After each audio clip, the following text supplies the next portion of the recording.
to do it. You see, I guess we're in Berlin, where data privacy is very, very key and taken very, very seriously.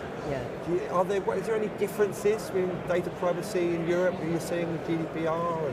Oh, certainly. I mean, compared to the rest of the world, I mean, every jurisdiction in the world has some degree of privacy laws, with the US probably being one of the least restrictive. Europe has always traditionally been one of the most restrictive jurisdictions, and it's getting even more restrictive. I think many people know that the new General Data Protection Regulation goes into effect May 25th of 2018, and that is a fundamental change in the way that data protection laws operate, and it's going to impact any organization that has access to the personal data of any EU citizen, regardless of whether or not they have an operation in Europe.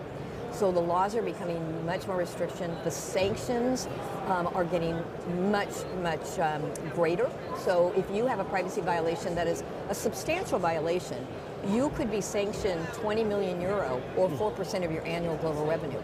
That's pretty big. That is pretty big. Yeah. How does NetApp help companies deal with that problem? So we're fortunate in NetApp in that we built a privacy program about 8.5 years ago.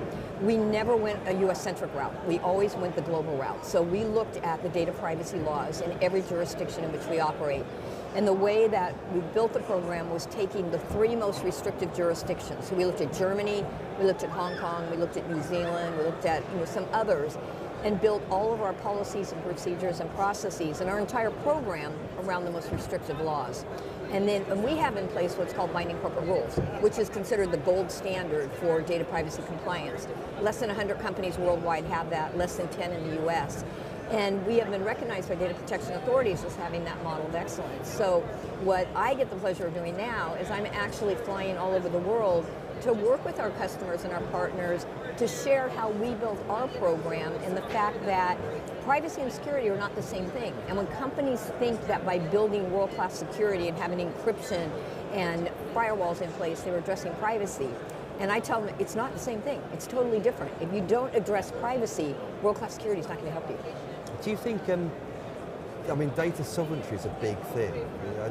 I had this discussion with a few analysts a year or two ago regarding it probably is easier to store the data that you have in the country where you reside. Right. And I think it's about when Russia was unplugging from the internet, and there's some crazy laws that they were implementing about a year or two ago. And do you think it will come to that stage where we host in the country we're residing, or do you? Well, data sovereignty laws are a part of data privacy laws. So the data protection laws actually have sovereignty embedded in them. Some jurisdictions are more restricted than others. Obviously, Germany has always had a data sovereignty obligation.